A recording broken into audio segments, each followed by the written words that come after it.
Welcome back, guys. It's a Queen's Cave, the podcast, and I'm back with another special guest. Hi, everybody. I'm Regine. I'm Carrie's oldest sister. Oh, you see what I'm doing here? Thank you guys for joining us another Sunday. And today we're talking about motherhood because we have a lot of people that watches this podcast that are mothers, are becoming mothers.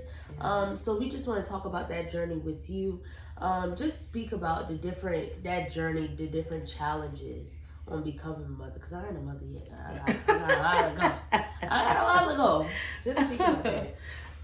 Well, the first thing I would say is it's totally different from being your own person. Whenever you become a mother, it's not just about you anymore. It's about the person you're raising. Right. You're not just, raising them. You're teaching them the fundamentals of life, of what they should do, what they shouldn't do. Right. It's totally different. And a lot of times we go back and forth. I know, like, we always talk about like how mom and daddy used to do certain stuff, and we would laugh and joke about it. But until you become an actual parent, you really see like, dog, like that's what they were talking about. Like that's what they were preparing you for. So it's totally different from preparing your own self for the world than preparing yourself and another person for the world as well. That makes a lot of sense. Because, we be laughing and joking and how mom and dad, no, why do you used to do this? Why do you used to do that? But like you said, like, you don't really understand until you actually have a child. You absolutely. Really don't understand. Yeah. Now, what is the best way? And I know it's different for everybody. What is the best way for your family to support you during that time? Well, the first thing is I just want to say that every family is different. Right. Every support system is different. Thankfully for me, I had my entire family. Like I had my mom, my dad, like y'all, my siblings. Yeah. So everybody was able to pitch in and everybody was able to help. So the best way I would say is, whenever you find out that a family member or somebody is pregnant, if you say you're gonna be there. Like that's not something that's really nothing to play with. Like I would say that for myself. Like for y'all, it was amazing because I have an entire support system who really supported me and was like, hey, whatever you need. And a lot of times you think like people say whatever you need, just call me, and they just be like, nah, like really don't call me, but call me when you know what I'm saying. But with y'all and my support system, not just y'all, but my grandparents and his other grandparents on the other side, like they were like, Regine, Sierra, like whatever you need, like just call us, let us know. And it's not even, another thing is it doesn't have to be material things. And I feel like a lot of people don't know that, support isn't always money. Yeah. Support doesn't have a price. Yeah. Support is you just calling them on the phone, hey, are you okay? Yeah. Like, hey, are you, I know you got diapers this week or whatever the case is, but how is your changing? Like, how's your scheduling going? Like, are you having time for yourself? Yeah. Like, stuff like that. Like, just a call is support. So I would say, like, just support that person the best way you know how. You don't always have to have money to support that person. Just always just be there. If you're going to say, I'm just a call away, actually call them. Don't let them call you, because when you become a parent, you're not always going to be able to get on the phone and call people because you're so busy with your child or with your newborn. And for me, this is my first time being a mother. So this is the first time for me and his dad, my son's dad. So like we're not always able to get on the phone and call and text and all this stuff because we're so busy trying to focus on him. Right. So it's always good to, be a support and just call sometimes and just say, hey, I see what y'all doing a great job. And you can hang up and that'll be good. That'll be good enough because you just don't know how far that can take them through the week. So that's what I would say. Okay.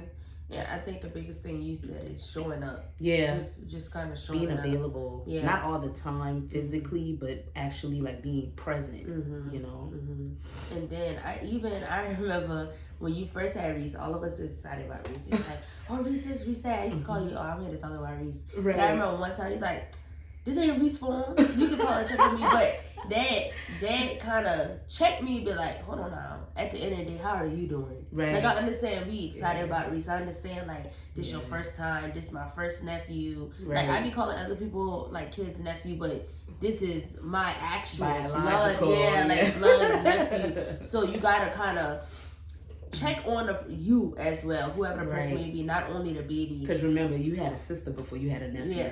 I feel like he's better than you. But it's okay. It's okay. No, it's like it's okay. that. No, it's like that. But though. like you always say that like y'all always say hi to me like that. Right. But that goes to show you like we also have to remember like regardless of the baby or the child, you have to check on you as well. Yeah. And how you doing. Mm-hmm. Talk about a little, because we keep it real uncut, real uncensored here. Talk about the challenge with sometimes feeling like that journey, because you know you're not married, right? Right. You're not married, and a lot of times that's what it is now. That's just what it is. A lot of people are having babies before marriage. And how do you have that conversation with your parents? You know us. If you know us, you know our family. You know. So talk about that challenge, that having that conversation with your parents, and what would you tell somebody going into that now? Well, the first thing I would say was the response I got when I told mom and daddy that I was pregnant was not what I thought it was going to be. Like, I really thought they was going to be on me like, oh, Sierra, you're not married yet, because that's just how we grew up. Yeah, like, our fire is, our family is fire and brimstone. Like, you go to church, you get married, then you have kids. You know, like that's what we were built on. That's what, that was our foundation. But as time changes, I'm not saying that it's always right the way things happen. But I don't want to get in that pool. But I'm just saying, like, things have changed. Things are different now. And when I told my parents, my dad was just like, hey, I'm just grandpa at the end of the day. Like, just like how I'm your dad, I'm just gonna be grandpa to him. Same thing with my mom. And then mama was funny because mom was like, oh, I kind of knew that. I was like, no, they always kind of know. They always kind of know something, But no, for real, no. Like they were really like open because they know, like, they had us at an early age. Right. But me, I'm 27, so I kind of like had kids like later on. So I think it was kind of like the time frame, and it doesn't have to even be about age. Yeah. I feel like if something does happen and you do end up getting pregnant, still tell your parents. Like, don't be afraid to tell your parents what you got, because at the end of the day, your parents may and I'm just gonna keep it real, your parents may hide it, but they've been doing stuff too. You know what I'm saying? Like, when they were younger, they did stuff too when they were younger, and a lot of times they get scared because they try to protect you from that. But I would say, me just not being a parent, but I'm just saying, like, as I grew up, I figured that my parents been through stuff too. And I feel like if our older people, like our older elders, like I'm not saying they're old, but I'm saying, like, as an elder, but I'm just saying, like, as an elder, you should at least sit down and talk to them, like, real talk about sex, about boys, about what happens when you have a child.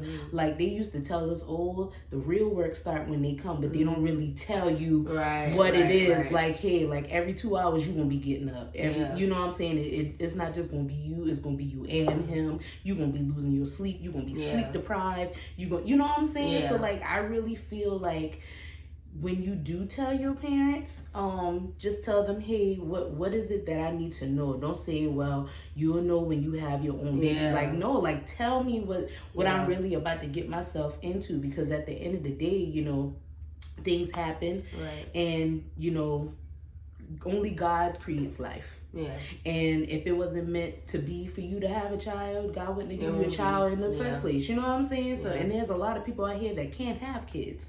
You feel what I'm saying? Let's touch on that. You know what I'm saying? Like, there's a lot of people out here who can't have kids, so it doesn't matter how old you are. Like, if it happens, it happens. This world is still gonna go around. And like my mom told me when I got pregnant, she's like, Sierra, you ain't the first and you ain't the last. And that's just real. I like that. And also, like, I think the older generation have to, like you said, sit down and have those conversations with us, because I think growing up, they kind of scared us. And it's not always a bad thing. It wasn't always a bad thing. No.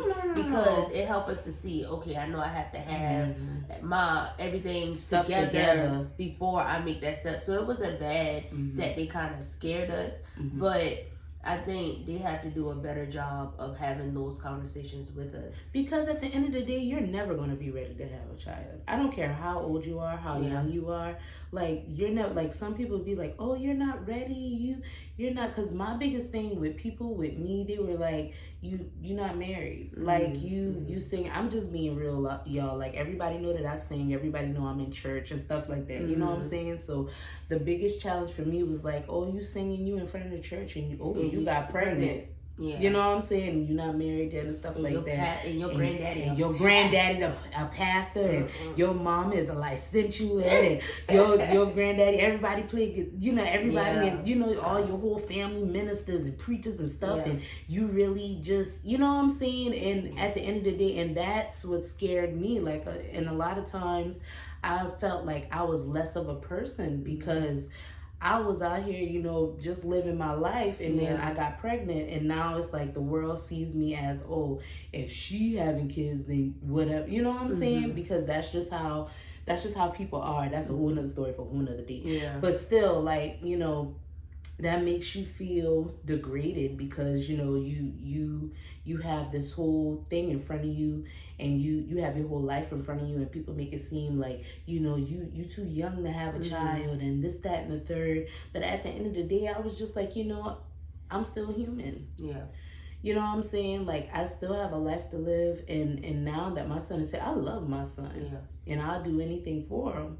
Yeah. So, I mean, like, at the end of the day, I feel like our older generation really do need to sit down, and like a lot of them not just gonna change their ways. A lot of people just don't change. And you just like, gotta accept right is right and wrong is wrong, and you just gotta accept that and move on. But I think like now the people who, you know, the older generation, the people who can actually sit down and talk to their kids, like we just need to do a better job of it, and don't hide nothing from your kids too. That's another thing. Like, don't hide anything from them. Like, there's so much stuff now that's going on that we weren't going through when we were younger. You see what I'm saying? Like, this is a totally different generation. So I feel like, you know, just being raw and uncut to the point where they can really understand and let them know that, hey, you know, I'm gonna be hard on you because this isn't what you should do, but I'm gonna protect you and let you know before the streets tell you, I won't tell you. Right. You know, because I don't want you to find it out there and then, you know what I'm saying, and not find it out from me. So, yeah,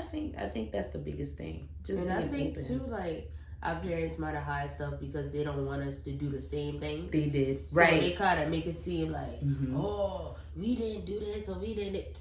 Nah, mom and daddy. Now you know. But I think it's different too because they didn't know a different way. Yeah. Like when you are raised a certain way to teach your child, like their parents taught them a certain way. Right. So that's the only way that they knew. So that's why they taught us. But like the older we got and we dug a little deeper into things, we were like, this isn't the only way. Like, you know what I'm saying? You know what I'm saying? And like, that's when we, you know, this generation, we're into like therapy and stuff like that. There are so many different resources that God put on this earth for us to learn different things, different ways. I like how you mentioned like this generation is all about therapy and stuff like that. Just talk about like, because I always hear in people like they post on social media like postpartum.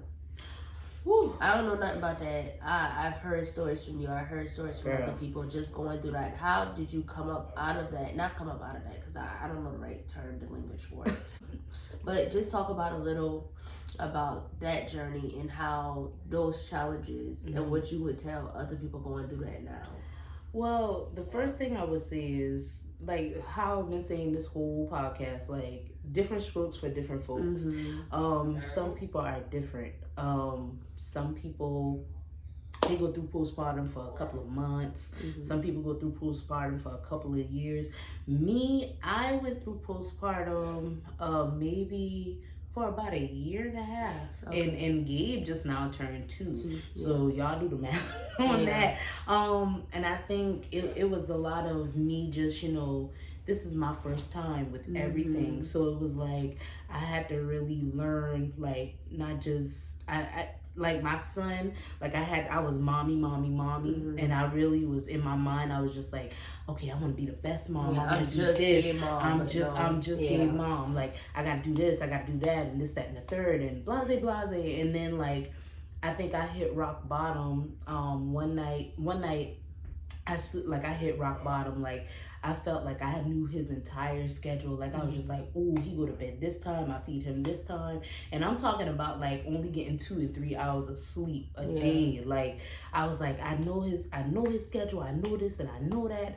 And then one night I just hit rock bottom, and I was just like, I don't know what I'm doing. Yeah. Like, like, I got super depressed. I was like, I don't know what I'm doing. Like, my mom, like, everybody's helping me and everybody's doing this, that, and the third. But I was like, I don't know what I'm doing. Yeah. And then I fell into like this cocoon where I was like, I don't want to be bothered. Like, I'm super depressed. Like, on the outside, I'm smiling and stuff, but on the inside, like, I'm hurting. Like, and then all of that other stuff came back up, like, oh, you got pregnant. Oh, look, you don't know what you're doing. That's how the enemy trick your mind too. Yeah. Like, oh, you just, you know what I'm saying? Like, you've been singing in front of everybody, and look at you now, you're pregnant and all this stuff like this. Now your family gotta help you, and you're not married, and he gotta help you, his family got, like, you know what I'm saying? So like, all of that came over me. And not even that, girl, let's not talk about your body. Like, your body changes, and you're just like, oh my God, the body I had before, now after, like, you got the baby fat, and you got this, and you got that, and you don't feel like moving, you don't feel like going nowhere. Like, you just, it's been plenty of days where I just wanted to like I would hear Gabe crying. I wouldn't ignore him, but I would hear him crying, and I would just be like, oh Jesus. And I would literally put the cover over my head and be like, oh my God, I gotta do this again. And then I'll go back, do what I have to do. And then at the end of the day, I was happy because of my baby, but I wasn't happy with myself. You know what I'm saying? Like, it was this inner thing. Cause me, I'm gonna be real, I always been chunky, so I ain't had no problem with that. I never had no self-esteem about that, low self-esteem about that. But after you have a child, is totally different. My self-esteem went all the way down, and I was just like, what is wrong with me? Like, I've never been this way. But I feel like, again, with that support system, if you can get a good support system on you, my advice to people who have postpartum, the first thing is, remember who you were before you had a baby. Yeah. Like, if you was out living your life, of course it changes, but still find some type of pocket where you can really sit down, relax, and breathe and be like, okay, are you okay? Is Sierra okay? Or is whatever your name is okay? Like, you know, have a mirror, like, talk to yourself. I'm not saying go crazy. I'm saying, like, talk to yourself and say, okay, am I okay? What are we doing today? Like, when that and another thing, this is my biggest thing, and I still have problems with now. When that baby is sleeping, go to sleep. Go to sleep, bro. Go to sleep. Like, not even that. Even if you're not tired, like, at least lay down or sit down somewhere. Like, don't be trying to wash no bottles for him to wake up and this, that, and the third. Because by the time you finish that bottle, by the time you finish this, that, and the third, he'll be up. And it's time for you to go over again for another 2 hours. So I would say try to find a pocket somewhere to where you're sitting down, read a book, go outside. Like, when that baby is sleeping, I don't care if you got to take that baby and put him in a stroller and walk him around the yard, or walk him down the road, or walk him wherever. You get some fresh air. And that was my biggest thing. Like, I was already depressed, so I didn't want to go outside. That vitamin C, y'all, I'm telling y'all, like, go outside, get you some fresh air, get a different thing of scenery. Like just my 4 walls was my 4 walls. So that was another thing. So I'll just say, like, if you are going through postpartum and you feel like you are depressed, like, get a different type of scenery, read you a book, get a journal. That was another thing I should have done when I first had Gabriel. Like, get a journal, like, not just for him, but just get a journal, like, writing stuff out. And then, like, you go back and be like, dog, I really was like this, like this, like, I really healed from that. So I would say really find a way to remember who you were before you had a baby, because that will really carry you a long way. I like that. Yeah. Talk a little about the balance. How do you balance? Because I know, like, us helping you and everything, sometimes we used to play mommy. Talk about that balance? How do you put those boundaries in place for your family? Because you have some families that's out there that will overstep their boundary. Like, this my child. Time out. It's not your child. Like, talk about how you put those boundaries in place and having that balance. Like, what I would say, balance and boundaries, those two different things. So just having the balance of being a child. I mean, not being a child. having a child. But the balance between having a child and basically, like, just do what you can for him. Like, the little stuff. Like, so for me, the only way I can get through is having a schedule. Like, I would write stuff down, and then, like, I even have in his room on his wall, like, from 4:45 to 5 o'clock, we get home. From this time to this time, this is what he does. You know what I'm saying? And that'll keep me on track, as well as, you know, keeping him on track. Because one thing about it, like, the first thing Gabe do, you already know he goes straight to the microwave. Because he ready to eat. He want his food. He ready to eat. So, like, stuff like that, like, making sure that you're balanced. When you're balanced, your child will follow behind you. So, like, when you come, like, as soon as we come in, or as soon as you go home or come in the door, your child need to know exactly what time it is. Like, even if they're infant, like, that's my advice too. Start them on a schedule as early as possible, because it's going to change, but I feel like as far as keeping that balance, making sure that you just don't have, and if you do have a significant other, make sure that they're doing their job too. I feel like that's very important. Just make sure that you hold them accountable as well. Like, I'm not saying like everybody is going to be rough and tough and hard on you all the time, but I'm saying, like, just find, you know, just have somebody who's your significant other, whether it's their father or not, whoever's playing that role. Just make sure you hold them accountable, because at the end of the day, you had the child, and you got the biggest part out of the way. Like, having a child is a lot either way. But I'm just saying, like, just make sure that they're there, you doing your part as well as them. Now, boundaries is totally different. Boundaries is basically setting an area where, hey, you can do this, but you can't do that. You know what I'm saying? My biggest thing was I was home when I had my child. Okay, we moved out and everything now, but I'm just saying, like, I was home when I had my child. So a lot of things that my parents were telling me, a lot of things I really didn't agree with, because I was like, it's my child, man. Like, I want to, you know what I'm saying? Like, I want to figure out my child on my own, and I'm not saying that it was wrong and it wasn't right, because all they were really trying to do was help me.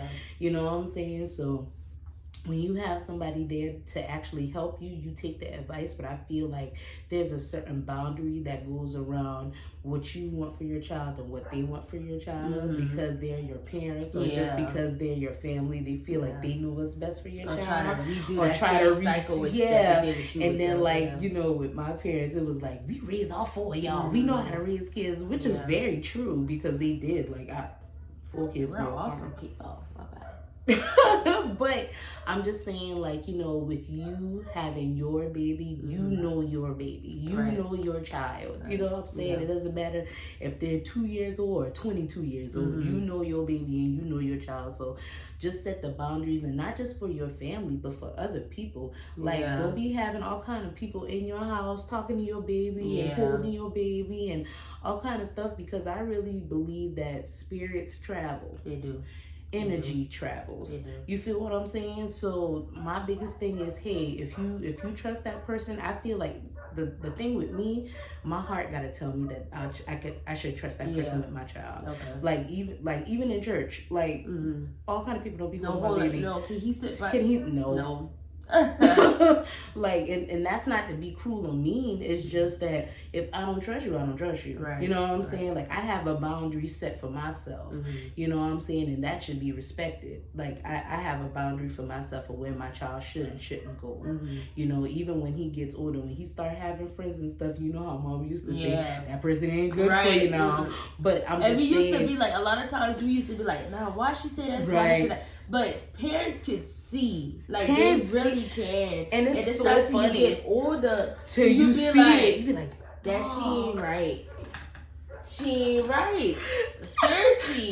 No, and there's so much things that happen in the news now where people go over and spend the night with their friends and they never come back home. They injured. Something always happening. So like we used to be mad. Like she didn't want us to stay over there. Right. But like your parents be protecting you, even though and it's not till you get to this age now, or kind of early on, that you be like, dang, they was kind of right. I ain't right. You ain't gonna tell them. But like, they was right, and you really have to protect yourself, your energy, and the people you around, because like you say, spirits travel, and people have different motives, and people have mindsets to really like do crazy. Like people really have mindsets to really do crazy stuff to your kids and do like and try to put things in your mind. Like there are some narcissists out here.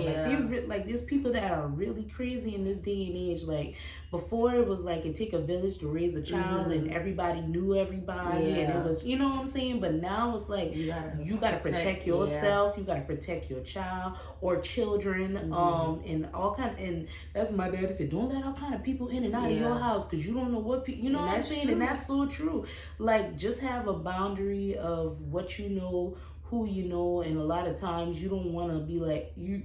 A lot of times we be like, man, whenever I leave home, that's it. But where you come from really travels with you. Like it sticks with you.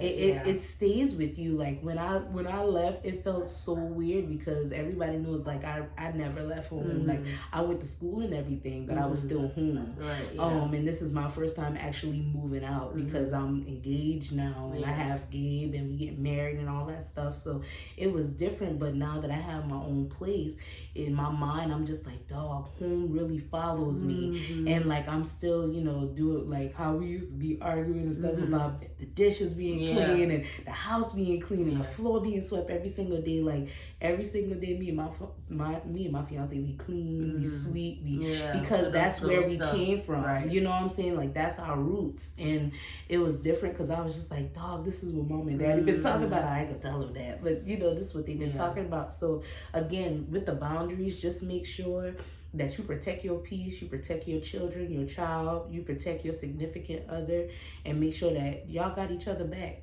Yeah. Because at the end of the day, it's y'all child, not theirs. So however you choose to raise your child in the right way, that's just how you raise them, and you go from there. I like that. Well, that's it, you guys. Do you have any final things to say? I want to say, you know, at the end of the day, it's okay. Like you're gonna be okay. Like if there's somebody out there right now who's watching this podcast who who just found out that they were pregnant, first off, you just don't want to hold it in. You just want to say tell somebody. And you can't tell everybody everything, but when I first got pregnant, I told Renee because I knew you would have told Mom. I was not. You was gonna tell somebody, but just find somebody who can. Number one, find somebody who you really trust, who you can talk to. And I'm not talking about somebody you met last week. I'm talking about somebody who been there. Y'all don't argue back and forth, but y'all still friends. Type stuff. Like, talk to somebody who you trust. Make sure that you're taking care of yourself. Your hygiene is important. Eating is important. Drink a lot of water. Make sure you walk. It's so much that comes with that. But my last final words are, you know, if you're pregnant or if you just found out that you're pregnant, if you're about to have a baby, if you already have children, a lot of people have been doing this for years. I'm not an expert, but I'm just saying, like, you know, if this is your first time or if you're doing this again, just make sure that you take care of yourself because you are important and you really do matter. And a lot of people may not say it, but you're doing an amazing job. And at the end of the day, nobody got you like your child got you, and your child got you. Basically, your child got you. You know what I'm saying? So make sure you take care of yourself, because if you can't take care of yourself, you can't take care of your baby. And that's just it. I love it. Thank you guys for tuning in another Sunday with me, with your girl. We will be back next week. Remember to like, subscribe, leave some comments, y'all. Listen, I want to know what y'all want to talk about. Okay, so leave some comments, share it, like, subscribe, and we'll be back next week. Bye.